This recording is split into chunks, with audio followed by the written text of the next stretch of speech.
নমস্কার বন্ধুরা, জ্ঞানামৃত মোটিভেশনাল চ্যানেলে আপনাদের সকলকে জানাই সাদর আমন্ত্রণ। আজকের ভিডিওতে আমরা জানতে পারব অসুস্থতার পরেও কিভাবে স্বামীজি স্ত্রী মঠ স্থাপন করেছিলেন। তাছাড়া এই ভিডিওর মাধ্যমে আমরা এটাও জানতে পারব স্বামী যোগানন্দ ঠাকুর এবং মায়ের পবিত্র সম্পর্ককে ভুল বুঝে কিভাবে সন্দেহ করেছিলেন। তাহলে চলুন দেরি না করে আমরা ভিডিওটা শুরু করি। ভিডিওটা যদি আপনাদের ভালো লাগে তাহলে অবশ্যই সকলকে শেয়ার করে শোনার সুযোগ করে দেবেন, লাইক করে আমাদের পাশে থাকবেন, কমেন্ট করে আপনাদের মতামত আমাকে জানাবেন। আপনাদের কমেন্ট আমাকে নিত্য নতুন ভিডিও বানাতে উৎসাহিত করবে। আর চ্যানেলটিকে সাবস্ক্রাইব করে আমাদের পাশে থাকবেন। তাহলে চলুন ভিডিওটা শুরু করি। স্বামী যোগানন্দ সর্বদাই সর্বোচ্চ শ্রদ্ধার ভাষায় মায়ের প্রসঙ্গ করতেন। অনর্গলভাবে বলে যেতেন কেমন করে একেবারে শিশু বয়স থেকে সকল পার্থিব সুখ স্বাচ্ছন্দ্যের প্রতি মা উদাসীন থেকেছেন।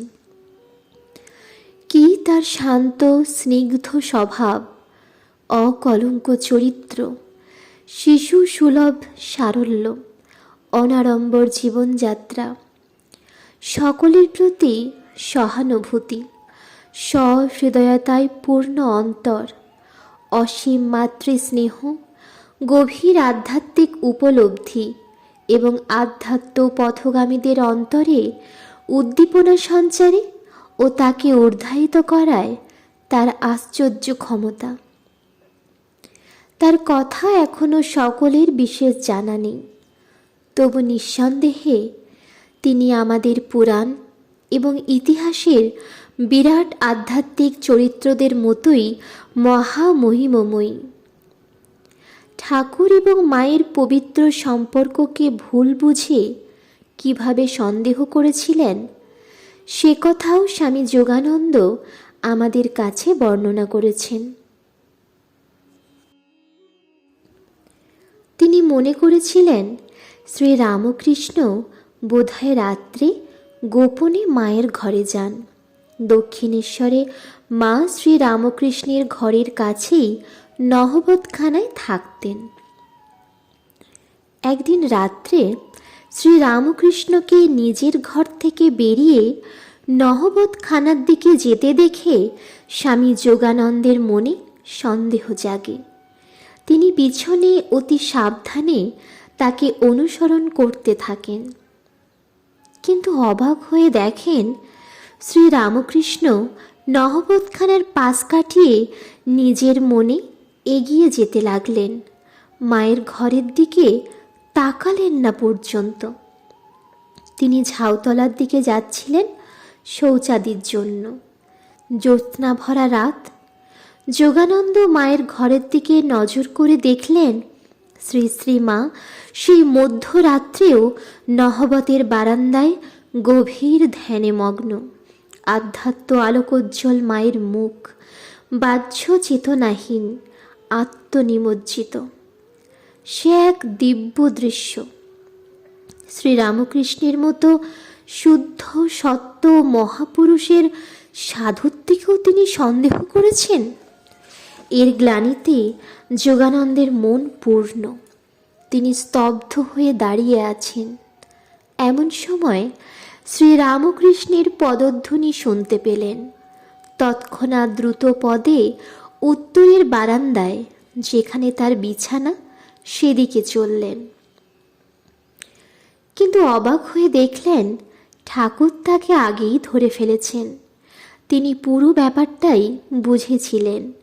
অপ্রস্তুত শিষ্যকে সান্ত্বনা দিয়ে, উৎসাহ দিয়ে জোরের সঙ্গে বলেছিলেন, বেশ বেশ, সাধুকে দিনে দেখবি, রাতে দেখবি, তবে বিশ্বাস করবি। যোগানন্দ যখন এই ঘটনাটি বলছিলেন তখন গভীর আবেগে তার কণ্ঠ রুদ্ধ প্রায়। শেষে বললেন, ঠাকুর এবং মায়ের সেই ছবি আমার স্মৃতি থেকে কখনো মুছে যাবে না। আমি তখন বুঝেছিলাম ওনারা দুজনেই ঈশ্বর স্বরূপ। লক্ষ লক্ষ ভক্তের জন্য করুণায় দেহ ধারণ করেছেন। ন্যায়বোধ, পবিত্রতা, ঐশ্বরিকতা, স্বার্থহীন সেবা এবং সত্যের আদর্শ তারা আমাদের কল্যাণে রেখে যাবেন দুর্বল, পতিত, অসহায়, পদদলিত মানুষের প্রতি তাদের ভালোবাসা। মনুষ্য জাতির দুর্গতি মোচনের জন্য তাদের তুলনাহীন ত্যাগ।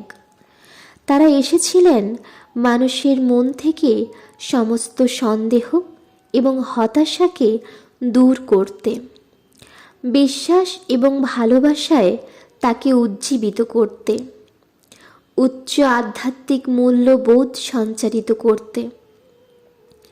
কি করে সুখ দুঃখ সম্বন্ধে নির্লিপ্ত হয়ে পৃথিবীতে থাকতে হয়, কিভাবে ফল আকাঙ্ক্ষাহীন হয়ে কর্তব্য করতে হয় তা দেখিয়ে দিতে। ঠাকুরের মতো মাও অত্যন্ত সরল জীবনযাপন করতেন। তার উপদেশ, নির্দেশ, তার প্রজ্ঞাবচন সকলেই তার আধ্যাত্মিক অভিজ্ঞতার উপর নির্ভরশীল। সেগুলি কারো ধার করা কথা নয়, গ্রন্থ থেকেও সংগৃহীত নয়। ঠাকুর এবং মা দুজনেই দেখিয়ে গেছেন আধুনিক যুগের এই জটিল বস্তুতান্ত্রিক সভ্যতার মধ্যেও কি করে শুদ্ধ, সত্য, সরল জীবনযাপন করা যায়। শ্রী শ্রীমা যাবতীয় গৃহস্থ এবং সামাজিক কাজে সক্রিয় থেকেও সর্বদা দিব্যভাবে আবিষ্ট থাকতেন, অবিচলিত থাকতেন জীবনের সংকটে, যন্ত্রণায়। যখনই আমি মায়ের দর্শনে গেছি, তাকে সেই একই প্রকার স্নেহময়ী, কল্যাণময়ী মাতা রূপে দেখেছি। করুণাঘন শান্ত তার দুই নয়ন, জগজ্জননীর দিব্য জ্যোতিতে তার সমুজ্জ্বল। তার উপস্থিতি আমার মনে যে অনুভূতি সৃষ্টি করত, ভাষায় তার প্রকাশ সম্ভব নয়। একটা তাৎপর্যপূর্ণ ঘটনার কথা এখানে বলা প্রয়োজন। কয়েকদিনের মধ্যে স্বামীজি দার্জিলিং থেকে কলকাতায় ফেরেন, আর তারপরেই তিনি 1897 খ্রিস্টাব্দের 1 মে শ্রী শ্রী মায়ের আশীর্বাদ নিয়ে নিজের কল্পনাকে রূপায়িত করতে রামকৃষ্ণ মিশন স্থাপন করেন। রামকৃষ্ণ মিশনের সাপ্তাহিক সভাগুলি সাধারণভাবে প্রতি রবিবার সন্ধ্যায় বাগবাজারে বলরাম মন্দিরে অনুষ্ঠিত হতো। এরকম কয়েকটি সভার সময় শ্রী শ্রী মা তার সঙ্গিনী ও শিষ্যাদের নিয়ে উপস্থিত থাকতেন। স্বামীজি প্রায়ই এইসব সভায় সভাপতিত্ব করতেন, অনেক গান গাইতেন, বিশেষত যদি শ্রী শ্রী মা উপস্থিত থাকতেন। বলরাম বসুর বাড়িতে স্বামী যোগানন্দ ও গিরিশচন্দ্র ঘোষের মধ্যে একবার একটি অসাধারণ তাৎপর্যময় আলোচনা হয়েছিল। 1897 খ্রিস্টাব্দের জুলাইয়ের মাঝামাঝি স্বামী যোগানন্দ আলমোড়া থেকে কলকাতায় সবে মাত্র ফিরেছেন। 2 মাস আগে তিনি স্বামী বিবেকানন্দের সঙ্গে সেখানে গিয়েছিলেন। গিরিশ ঘোষের সঙ্গে কথাবার্তার সময় স্বামী যোগানন্দ বলেছিলেন, স্বামীজি একটি স্ত্রী মঠ স্থাপন করতে চান, সেটি সরাসরি শ্রী শ্রী মায়ের নির্দেশে পরিচালিত হবে। এই মঠে ঠাকুরের সমস্ত শিষ্যারা একত্রে থাকতে পারবেন। অন্য মহিলারা, পাশ্চাত্যের মহিলারাও যদি ত্যাগ, বৈরাগ্য সাধনা জীবনযাপন করতে চান, এখানে বাস করতে পারবেন। তারা ঠাকুরের শিষ্যাদের পবিত্র সঙ্গ করে অতীতের অনুষঙ্গের সঙ্গে পরিচিত হবেন এবং দেখবেন আদর্শের জীবন্ত রূপ। বাল্যবিধবা এবং অবিবাহিতা মহিলাদের মধ্যে যারা উচ্চতম আধ্যাত্মিক অনুভূতির জন্য এবং সমগ্র দেশের মহিলাদের উন্নতির জন্য জীবন উৎসর্গ করতে চান, তারাও মহিলা মঠের সদস্যা হতে পারবেন। শ্রী শ্রী মা হবেন তাদের কাছে আদর্শ প্রতিমা। তার আশীর্বাদে ধর্মীয় জীবন নিয়ন্ত্রিত হবে। তাদের মধ্যে থেকে আবির্ভূত হবেন প্রাচীনকালের গার্গী মৈত্রীর মতো ব্রহ্মবাদিনীরা। এমনকি আমাদের পুরাণ ও ইতিহাস কথিত প্রাচীন বীর রমণী ও ব্রহ্মবাদিনীদের থেকেও তারা অনেক বড় মাপের হয়ে দাঁড়াবেন।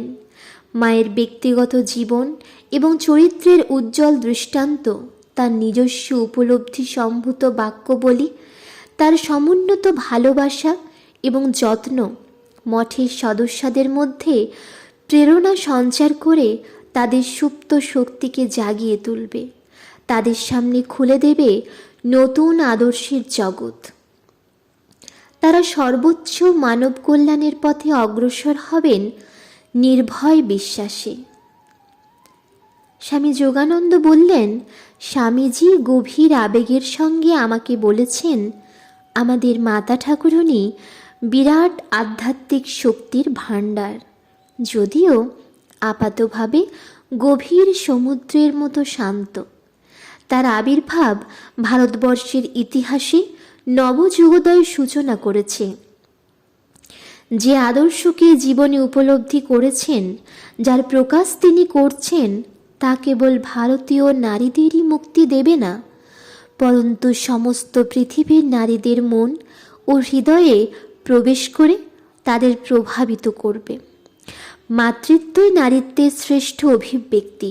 বিশেষত ভারতবর্ষে তা প্রত্যেক নারীরই সহজাত বৈশিষ্ট্য, যা ক্ষুদ্র বালিকার মধ্যেও দেখা যায়।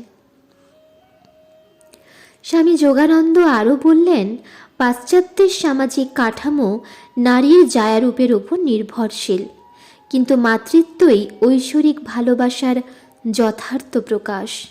তা বিশাল, মহান, আকাশের মতো প্রশস্ত। ভারতীয় সমাজে এখন বিভিন্ন বিদেশীয় জাতি ও সংস্কৃতির সংস্পর্শে নানা প্রকার রীতিনীতি, ভাব প্রবেশ করেছে। তার ফলে আমাদের মধ্যে প্রাচীনকাল থেকে প্রচলিত মাতৃত্বের যথার্থ আদর্শ বর্তমানে ক্রমেই বিদূরিত হয়েছে ব্যক্তিজীবন এবং সমাজ জীবন থেকে। শ্রী রামকৃষ্ণ আমাদের মধ্যে এসেছিলেন নিজ জীবন এবং উপলব্ধির দ্বারা এই মহান আদর্শকে পুনরুজ্জীবিত করে তুলে ধরতে। এমনকি বিভিন্ন ধর্মপথে সুকঠিন সাধনার কালেও শ্রীরামকৃষ্ণ কখনো ঈশ্বরের মাতৃভাবের আদর্শ থেকে সরে যাননি। তিনি ভৈরবী ব্রাহ্মণীকে তার প্রথম পথপ্রদর্শক এবং গুরু বলে মেনেছিলেন। সম্পূর্ণ সন্ন্যাসের কালেও তিনি কখনো পত্নীকে ত্যাগ করেননি, যাকে তিনি নিজ মাতা চন্দ্রাদেবীর মতো জগজ্জননী বলে গ্রহণ করেছিলেন। শ্রী শ্রী মায়ের মধ্যে তিনি বিশুদ্ধ ভালোবাসা এবং ভক্তির পূর্ণ প্রকাশ দেখেছিলেন। শ্রী শ্রী মা তার কাছে জগৎমাতার জীবন্ত প্রতিমূর্তি। এই উপলব্ধি কোনো ভাবগত বা আদর্শায়িত বিভ্রম নয়, ঐশ্বরিক উপলব্ধির সর্বোচ্চ স্তরে দিব্যা আনন্দজাত এই প্রত্যয়। শ্রী শ্রী মায়ের স্নেহ করুণা পার্থিব সম্পর্কজাত নয়, তা দিব্য প্রেমের উৎস থেকে শত উৎসারিত অবতারের বৈশিষ্ট্য, যা সকল সন্তানের কল্যাণ ও সেবায় উৎসর্গীকৃত তার জীবন। কোনো পার্থিব সম্পর্কজনিত নিজ পার্থক্যবোধ সেখানে নেই। এই সমস্তই মাতৃত্বের চরম আদর্শ। তার কৃপা কেবল আত্মীয় পরিজন, ভক্ত অথবা গ্রামের লোকেদের উপরই বর্ষিত হয় না, তা অফুরন্ত, অব্যাহত, অসীম। তা বর্ষিত হয় সমাগত সকল প্রার্থীর উপরই। ঐহিক ও আধ্যাত্মিক সকল কাজই মাতার ভালোবাসার বন্ধনে বাঁধা আছে তার জীবনে। স্বামীজি শ্রী শ্রী মায়ের মাতৃত্বের এই আদর্শ সম্পর্ককে সর্বদাই সর্বোচ্চ শ্রদ্ধায় বলে থাকেন। তার ধারণায় প্রতিটি দেশের নারীদের আত্ম উন্নয়নে সহায়ক হবে এই আদর্শ। আর শ্রী শ্রী মায়ের নির্দেশে এবং উৎসাহে পরিচালিত সন্ন্যাসিনীদের মঠটি হবে এই মহান আদর্শ প্রচারের মূল কেন্দ্র। গিরিশ ঘোষ উত্তরে বললেন, নতুনভাবে আমাদের সমাজ সংগঠন এবং নারীদের উন্নতির জন্য সত্যিই কি অভিনব সাহসী চিন্তা স্বামীজির। স্বামীজির ইচ্ছা নিশ্চয়ই পূর্ণ হবে। তার প্রস্তাবকে সমর্থন করতে আমার কোনো দ্বিধা নেই, কিন্তু বড়ই কঠিন কাজ, বিশেষত এখন স্বামীজির স্বাস্থ্যের যা অবস্থা। বর্তমানে তাকে এই দুরূহ দায়িত্ব গ্রহণ করার জন্য পরামর্শ দেওয়াটা কতদূর সঙ্গত জানি না। অবশ্য তিনি আমাদের যা করতে বলবেন বিনা দ্বিধায় আমরা তা করব। কিন্তু তার স্বাস্থ্যের অবনতির জন্য আমরা সকলেই উদ্বিগ্ন। ডাক্তাররা তো সম্পূর্ণ বিশ্রাম নিতেই পরামর্শ দিয়েছেন। স্বামী যোগানন্দ বললেন, সমাজ এবং মানুষের উন্নতির জন্য যা করা উচিত বলে সে মনে করে, দৈহিক অসুস্থতা বা অন্য কোনো বাধা তা থেকে তাকে নিরুৎসাহ বা নিবৃত্ত করতে পারবে না। স্বাস্থ্যের এই বর্তমান অবস্থাতেও এছাড়া তার মাথায় অন্য কোনো চিন্তা নেই। তার স্বাস্থ্যের জন্য আমাদের উদ্বিগ্ন দেখে সে কেবল মৃদু হাসে। স্ত্রীমঠ শুরু করার বিষয়ে তার সকল পরিকল্পনার কথা শোনার পর তাকে বললাম, সমাজের বৃহত্তর কল্যাণের জন্য যা কিছু করা প্রয়োজন মনে করছো তাই করো, কিন্তু দোহাই মাকে এখনই জনসাধারণের সামনে তুলে ধরো না। ঠাকুর কি বলতেন স্মরণ আছে তো? জনসমাজে তার প্রচার শুরু করলে তার শরীর থাকবে না। একই কথা মায়ের ক্ষেত্রেও প্রযোজ্য। আমি তাই হাবিজাবি সকলকে মায়ের সঙ্গে সাক্ষাৎ করতে, অন্তত দর্শনকালে তার পাদস্পর্শ করতে দিই না। আমি চাই শুদ্ধ স্বভাব আন্তরিক ভক্তেরাই তার দর্শন পাক। তাই তোমাকে অনুরোধ করছি, মাকে এখন ব্যস্ত করো না। তুমি এখন অন্য পবিত্র চরিত্র উচ্চ আধ্যাত্মিক ভাবসম্পন্ন মেয়েদের নিয়ে স্ত্রীমঠের কাজ আরম্ভ করতে পারো, যারা জ্ঞান কর্মের বিভিন্ন ধারায় নিঃস্বাদ, পুরুষদের বা সাধুদের সাহায্য না নিয়েও যারা সংঘ চালাতে সমর্থ। আমার কথা শেষ হওয়া মাত্র স্বামীজি আমাকে প্রাণ থেকে ধন্যবাদ দিয়ে সহাস্যে বললেন, মন্ত্রী, তুই আমাকে উপযুক্ত পরামর্শ দিয়েছিস। ঠাকুরের সতর্ক বাণীকে মনে করিয়ে ভালোই করেছিস। আমি মাকে ব্যস্ত করব না। তার অভিপ্রায় তিনি ভালোই জানেন, তাকে তিনি সিদ্ধ করবেন। সেখানে কথা বলবার আমরা কি? তার আশীর্বাদে আমরা সব কিছু সমাধা করব। তার আশীর্বাদের শক্তি আমি দেখেছি, অনুভব করেছি, তার আশীর্বাদের অলৌকিক শক্তি। সুতরাং স্ত্রীমঠের পরিকল্পনায় থাকার জন্য স্বামীজি আর মাকে অনুরোধ করে বিব্রত করবে না। এসব শুনে গিরিশবাবু বললেন, যোগেন মহারাজ, তুমি মস্ত কাজ করেছ। এখন বুঝতে পারছি স্বামীজির সঙ্গে তোমার আলমোড়া যাবার হেতু কি। যোগেন, শোনো, মায়ের আশীর্বাদের অপূর্ব প্রকাশের আমি এক জীবন্ত দৃষ্টান্ত। একবার আমি অত্যন্ত অসুস্থ হয়ে পড়ি। ডাক্তারেরা আশা ছেড়েই দিয়েছিলেন। নিদারুণ যন্ত্রণায়, রোগের অন্যান্য উপসর্গের ফলে আমি ছটপট করছিলাম। এক রাত্রে একটি অদ্ভুত স্বপ্ন দেখলাম। আমার সামনে এসে দাঁড়িয়েছেন এক নারী মূর্তি, মমতায় ভরা মাতৃমুখ। তিনি আশ্বাস দিয়ে বললেন, বাছা, শীঘ্রই তোমার অসুখ সেরে যাবে। আমাকে পান করবার জন্য ওষুধ দিলেন। তারপর স্বপ্ন মিলিয়ে গেল। আমি গভীর ঘুমে মগ্ন হয়ে রইলাম দীর্ঘ সময়। খুব আশ্চর্যের ব্যাপার, পরের দিন সকালে আমি প্রায় সুস্থ। রোগ তাপ যেন নেই। পূর্ণ নিরাময় ঘটে গেল অচিরে। এই ব্যাপারটা তখন থেকেই আমার কাছে রহস্য হয়ে আছে। এই জাতীয় অলৌকিকতার সঙ্গে আমি তখনও অপরিচিত। তখনও তো ঠাকুর অথবা মায়ের দর্শনের এবং তাদের আশীর্বাদ লাভের সৌভাগ্য হয়নি। পরে জয়রামবাটে গিয়ে মাতা ঠাকুরানীকে দেখে অবাক, আরে একেই তো স্বপ্নে দেখেছি। ইনিই তো স্বপ্নে আবির্ভূত হয়ে আমাকে ওষুধ দিয়েছিলেন, সান্ত্বনা দিয়েছিলেন। আরও বুঝতে পারছি মায়ের কৃপাতেই ঠাকুরের নিকটে এসে তার চরণে আশ্রয় লাভের সৌভাগ্য আমার হয়েছে। তারই আশীর্বাদে তার করুণা লাভের ভাগ্য এবং তোমাদের সকলের, বিশেষত স্বামীজির সঙ্গলাভের ভাগ্য আমার হয়েছে। স্বামীজি আহা, কিশোর বয়সেই গুরু মহারাজের জন্য সব কিছু ত্যাগ করেছেন।